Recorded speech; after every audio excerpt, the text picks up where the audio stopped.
Señor Roberto Calvi. Que prepare la gola. Sí, el señor Roberto Calvi está en el máster de la emisora, Cache del Pato en operación de video, me dieron el ok. A partir de este momento, cuando la música del señor Roberto Calvi lo indique, sí, Robert, claro.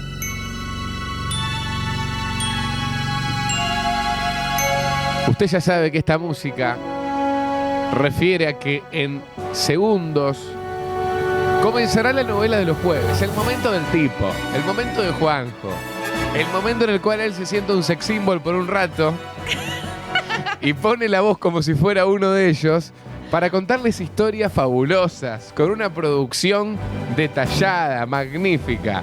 La novela del señor Juan José Tuma hoy es dedicada al señor periodista, locutor y escritor uruguayo Víctor Hugo Morales. Ya lo vemos la en foto imágenes, que también altas fotos. Las fotos son muy buenas. Las fotos para aquellos que lo quieran ver y sumarse lo pueden ver. Él tiene mucha expresión con su cara, tiene mucho, ¿viste? No. Exactamente. Un Víctor Hugo Morales que nació en la ciudad de Cardona, en Uruguay, el 26 de diciembre de 1947. Y les decía al principio que usábamos un hecho histórico. Hablamos del 27 de agosto de 1920, el Día de los Locos de la Azotea. Hablamos del Día de la Radiodifusión. Y traíamos a colación una personalidad. En este caso, Víctor Hugo, muy vinculado con la radio, muy vinculada con los medios, pero sobre todo con la radio, más allá de muchas cuestiones que vamos a conocer también en la novela, que hacen que en el marco del Día de la Radiodifusión elijamos a Víctor Hugo Morales dentro de nuestra novela del día de hoy. Les decía, muy vinculado con la política, era una de las preguntas de Agus para ver si lográbamos sacar quién era el personaje de hoy. Sí, alguien muy vinculado a la política y que también va a estar en la novela del día de hoy, pero de otra forma, para tratar de ver otra característica. Nos vamos a meter en el primer video de la novela del día de hoy. Vamos a escuchar a un Víctor Hugo Morales recordando lo que eran sus inicios, no en el periodismo, sino su infancia y de qué manera tuvo sus primeros contactos con los medios. Mi abuelo materno, escuchaba programas políticos con él y era un hombre que leía el diario todos los días, por lo cual estimuló en mí la lectura de los diarios. Yo, una cosa un poco extraña, me parece, era que yo a los 10, 11, 12 años siempre fui un lector de todos los diarios. Cuando me vengo de Cardona a Colonia a estudiar abogacía, y a los pocos días de estar en Colonia para ayudar a mis padres, que eran clase media tironeada para abajo, voy a Radio Colonia intentando un sueldito para ayudarlos con esto de la buena voz que supuestamente tenía entonces, y estaban de visita en Colonia justamente, estos son los golpes de suerte de mi vida, estaban los dueños, Bernotti y Montellano, históricos personajes de la radiotelefonía que habían ido de Buenos Aires a Colonia, y les causó simpatía un muchacho de 16 años que iba a pedir trabajo de locutor, y me hicieron la prueba a las 4 de la tarde y a las 6 empecé. Yo creo que son necesarios estos golpes de suerte de los que habla Víctor Hugo, con haber ido el día a pedir trabajo a esa radio en la ciudad de Colonia y que hayan estado los dueños de la radio que también tenían sus radios en Buenos Aires. Después están las condiciones de cada uno, están las condiciones de Víctor Hugo, que al rato de eso ya comenzó y nunca más paró. Y se convirtió en una de las voces más icónicas, primero en Uruguay porque tiene una trayectoria más que importante en Uruguay, pero que después, desde hace muchísimo tiempo, ya radicado en Argentina, fue una de las voces también más icónicas dentro, no solamente de la radio, sino de los medios en general aquí en nuestro país. Un Víctor Hugo Morales que llega en la década del 60 a la Argentina y que llegaba ya con un nombre en Uruguay, pero que tenía que hacerse un lugar en los medios y en la radio argentina. Llegó, se encontró con uno de los dueños de Crónica, tuvo ese encuentro, y lo primero que le pidieron, tuvieron que hacer una carta para que Víctor Hugo vaya a relatar un partido de Boca, pero para hacer una prueba. Se le consigue una prueba a Víctor Hugo, y él lo cuenta de la siguiente manera. ¿Cómo hizo esta prueba para después empezar a trabajar en la Argentina allá por la década del 60? Pedí, a través de una persona muy querida por él, si me hacía una prueba como relator. A mí me parecía que podía andar, me trajo a Buenos Aires, me mandó a la cancha de Boca con un grabador el 11 de septiembre de 1966. Volví de la cancha con un papel que me había dado Juan Carlos Rousselot, el que fuera intendente de Morón y que era relator y una figura muy conocida del mundo de la televisión. Todavía conservo esa carta en la que le pedían autorización a Boca para que me dieran una cabina y yo pudiese relatar en un grabador. A la noche traje el grabador, Héctor Ricardo García lo escuchó y dijo como comentario a mi persona: vas a ser el mejor relator de este país. Y empezás la semana que viene. Empecé haciendo vestuarios y cuando había alguna oportunidad relataba. El primer relato fue ese 1 de noviembre de 1966. Es increíble cuando pasan este tipo de situaciones, porque también más allá, y esto yo lo marco desde el principio de lo que venimos hablando, más allá de las condiciones también tienen que pasar estas cosas. También tiene que encontrar un Héctor García, para aquellos que no saben, dueño histórico de Crónica, y que le brindó la posibilidad a Víctor Hugo en ese momento de poder ir a la Bombonera. Se escribió una carta a Boca para que le den una cabina, para que él pueda grabar el relato. Sin que salga al aire, claro. Que saliera al aire. Una configuración de medios de ese momento totalmente distinta a los medios que conocemos hoy, donde podemos tener muchas menos radios, muchos menos relatores, muchos menos periodistas.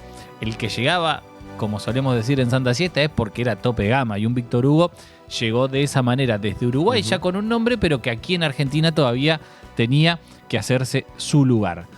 Esto es parte de la vida de Víctor Hugo, parte de la infancia con su abuelo materno, parte de la historia de su llegada a la Argentina. Y ahora nos vamos a empezar a meter en el Víctor Hugo ya abocado a los medios. Ya un Víctor Hugo con una referencia a lo que es el relato que para mí lo termina de definir, porque él se reconoce como relator, pero que da una descripción de lo que es para él el relato, que para aquellos que alguna vez relataron, en tu caso Agus, o aquellos que se emocionan o sienten algo cuando escuchan, y esto lo pongo concretamente en el deporte, escuchan un relator que le llega, piensen en esta descripción que va a ser Víctor Hugo Morales sobre qué es para él un relato. El relato es un arte. Si lo quieren, un arte menor, pero es el desarrollo de una actividad en la cual el que relata es un artista. Y por lo menos yo lo sentí así siempre en mi profesión. Va todo lo que implica transmitirle a la gente las emociones y los hechos objetivos de lo que uno está relatando. Para mí es lo mismo que para un pintor tomar la tela y el pincel, empezar un relato. Lo siento de la misma manera. Es mi manera de expresarme. Es lo que soy, fundamentalmente, un relator. Para mí la descripción del relato es impresionante. Impresionante porque también demuestra lo que significa para él poner en palabras algo que está viendo dentro de una disciplina, sea el deporte que sea, en este caso hablando puntualmente de lo que podríamos llegar a pensar en el fútbol.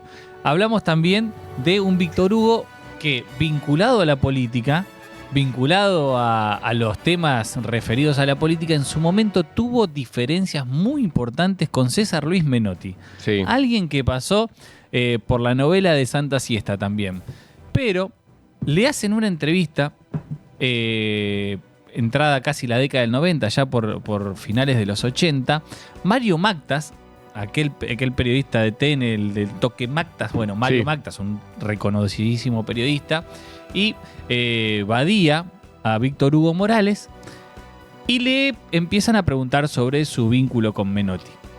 Él claramente marca sus diferencias con Menotti, pero más allá de eso, empieza a marcar una diferencia filosófica con lo que planteaba Menotti, no solamente sus equipos, sino por la forma en la cual se manejaba Menotti con los medios, cómo se manejaba con los jugadores, con los representantes, con las cosas que decía Menotti. Pero Víctor Hugo Morales, y esto es para mí la lectura política que podemos hacer de Víctor Hugo en aquel entonces, de lo que planteaba, de qué manera, y presten atención, mucha atención a esto, de qué manera para él tienen mucha influencia los medios cuando hablan del fútbol. Y no lo toma como algo menor. Él dice, cuando nosotros planteamos este tipo de situaciones en el fútbol es porque tal vez podemos ver que después se replican en una sociedad. Miren de la manera que habla Víctor Hugo Morales sobre lo que es la relación entre los medios y el fútbol. De fútbol es de las cosas que más se escribe en el país. La gente lee mucho más fútbol que la página de política o la página internacional. Y cuando lee fútbol se está instruyendo hacia determinadas cosas, hacia creer en el trabajo, hacia creer en la tarea de equipo o hacia el individualismo. Y esas conductas después las asume en su vida privada. Pero yo creo que cientos de miles de ejemplares de diarios y de revistas cotidianamente apostando a la individualidad, al talento, a la improvisación, a la nuestra, a la historia, a la melancolía, forman toda una corriente muy peligrosa, porque eso está consumido cada día por cientos de miles de personas, que a lo mejor creen honestamente que la vida puede pasar por esos atributos. ¿Sabe? Cuando él plantea todos esos atributos, los está poniendo en la personalidad, en la forma de manejarse de Menotti. La melancolía, la de ganar por la desfachatez, la de ganar por la creatividad del jugador distinto y demás. Él plantea eso. ¿Y qué dice? Los medios ponderan todo lo que viene haciendo César Luis Menotti y eso influye en la sociedad. Porque el fútbol es el deporte más consumido. Si los medios hablan, escriben y están todo el tiempo hablando de eso, muy sencillo es influenciar a una sociedad inculcándole atributos que no correspondían a la visión política que tenía Víctor Hugo Morales de la sociedad. Lo colectivo, por encima del individualismo que planteaba con César Luis Menotti. Hasta ahí una parte de lo que es una mirada política sobre la sociedad, sobre el consumo de medios en nuestro país de Víctor Hugo Morales.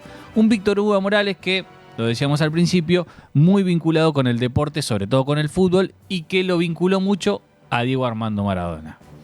Un Diego que nos dejó lamentablemente en plena pandemia, un 25 de noviembre, y nos empezamos a meter casi como un capítulo dentro de la novela, un subcapítulo podríamos decir, del vínculo Víctor Hugo Morales-Diego Armando Maradona, porque fue sin lugar a dudas uno de los momentos icónicos en la vida de Víctor Hugo.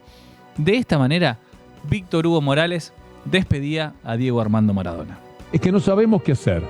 A mí me hizo mucho bien venir a la televisión y hablar y los reportajes por radio. Un poco me fui sacando algo que me pesaba, como si el corazón estuviera envuelto en algo negro que nos tira para abajo. Ustedes saben, no quiero caer en ninguna referencia personal. ¿Cuánto le debo como relator? ¿Cuánto le debemos cualesquiera de los hombres de radio y del periodismo a Diego Armando Maradona? Esta es la referencia que hacía Víctor Hugo de Diego y la traigo a colación en la despedida, creo que uno de los momentos más emotivos en lo que fue este último tiempo en la vida de Víctor Hugo, sobre todo en los medios, para meternos en un capítulo que para mí va a ser el capítulo final de la novela, pero que tiene que ver con la trascendencia histórica de un momento en el cual unieron el relato de Víctor Hugo, la magia de Diego y que nos haya quedado grabados a todos en el inconsciente colectivo del 86 hasta la fecha, sí. Y que seguramente todos los tendrán en la cabeza si alguna vez lo vuelven a escuchar. Antes de meternos en lo que va a ser el cierre de la novela, nos vamos a meter en el primer gol de Diego contra los ingleses. Diego, el primer gol a los ingleses lo hace con la mano. Uh-huh. En ese momento, menos tecnología, menos cámara, mucha dependencia de la ubicación que tenía para ver lo que estaba pasando en ese momento. Un Diego que hace el gol con la mano, sale corriendo a festejar. Pero escuchen lo que cuenta Víctor Hugo en el momento que se da el gol, primer gol de Diego a los ingleses, la famosa mano de Dios. Corre el riesgo de quedar mal frente al oyente, al que le está diciendo que el gol querido, el gol tan esperado y nada menos que contra los ingleses, es un gol viciado de todos los elementos que deberían haberlo hecho nulo. Pero era así. Y yo tuve la ocasión de advertirlo en el mismo momento en que se producía. Por golpe de vista, por ubicación, yo vi mejor la mano de lo que la muestra la televisión. Por lo tanto, no podía ocultármela.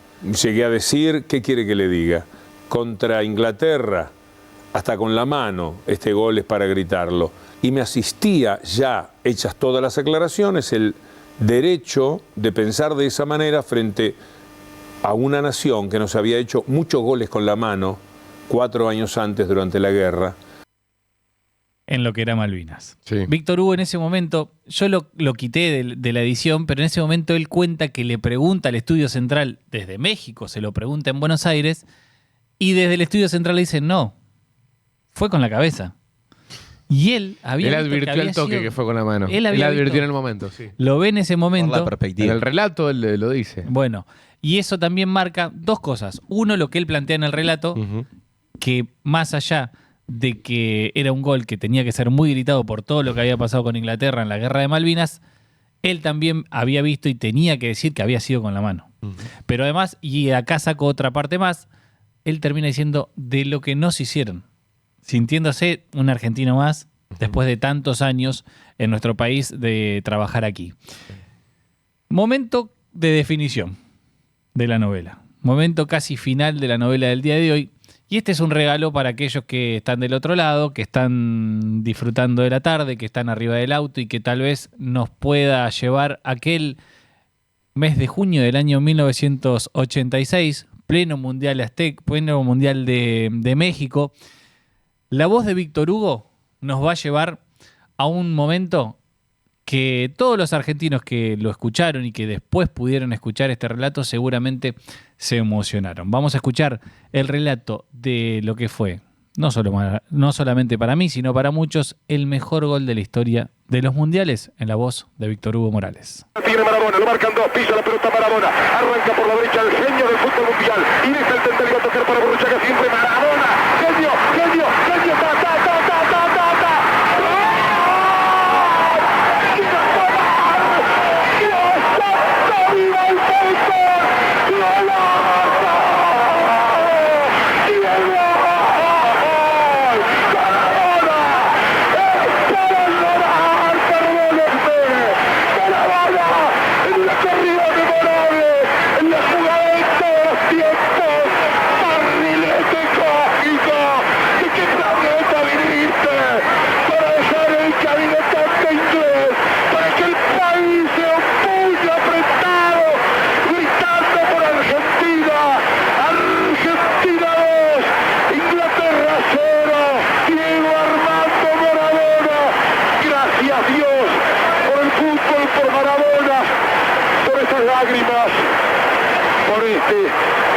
Argentina 2, Inglaterra 0.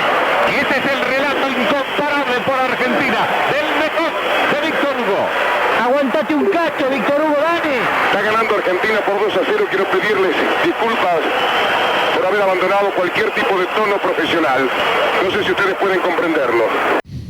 Esa parte del relato, que tal vez no es la más conocida de todas, para mí sintetiza también lo que es Víctor Hugo Morales en relación al relato. Porque venía de hacer un relato épico. No sé si, yo creo... No sé en ese momento si mencionó que iba a quedar para toda la historia. Él dice que es uno de los goles que peor relató. O que, y porque se salió de su... No que peor relató, sino que menos técnica, desde lo técnico del relato, bueno, más faltó. Él cuenta que el mejor gol que relató en su vida fue el que le hace Maradona a Grecia en el Mundial 94.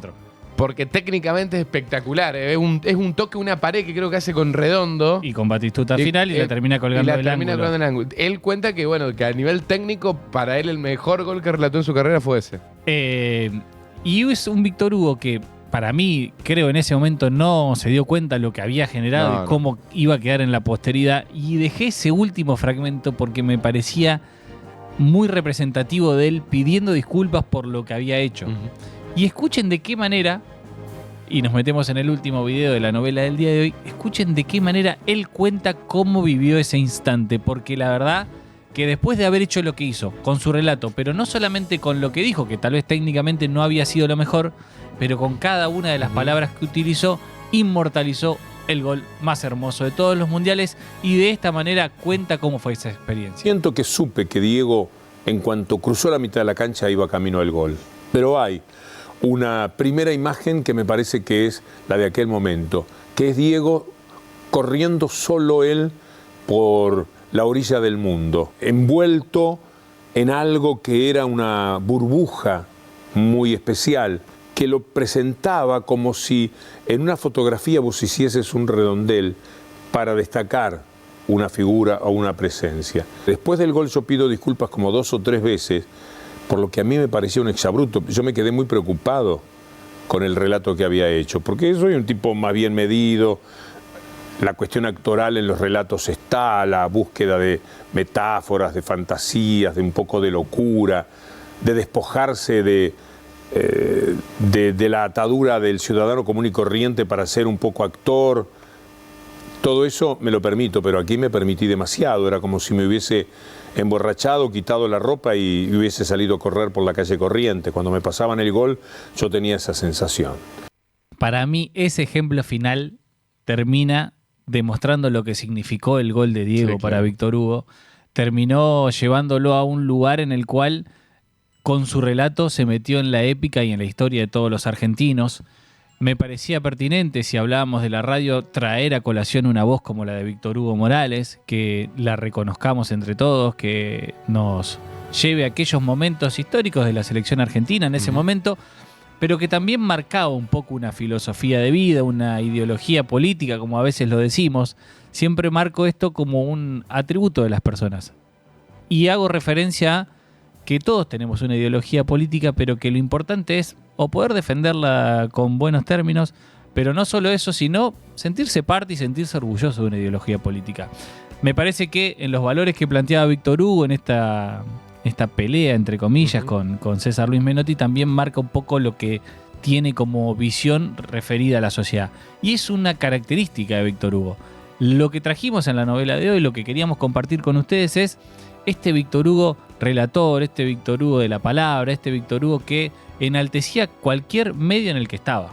Aquel que escuchaba a Víctor Hugo, más allá de estar de acuerdo o no en los últimos tiempos con lo que planteaba políticamente, no podía desconocer que fue uno de los mejores relatores que tuvimos en nuestro país, técnicamente.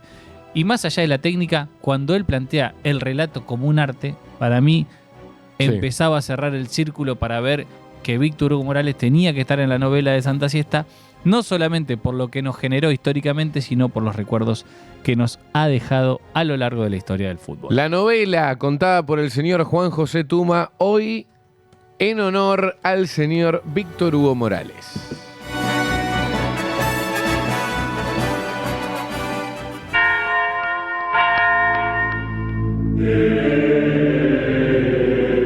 No dormirás. Santa Siesta. Hasta las 17. Nuevo servicio de pediatría de alta complejidad en Sanatorio Garay. Sanatorio Garay. Cuidamos a tus pequeños héroes.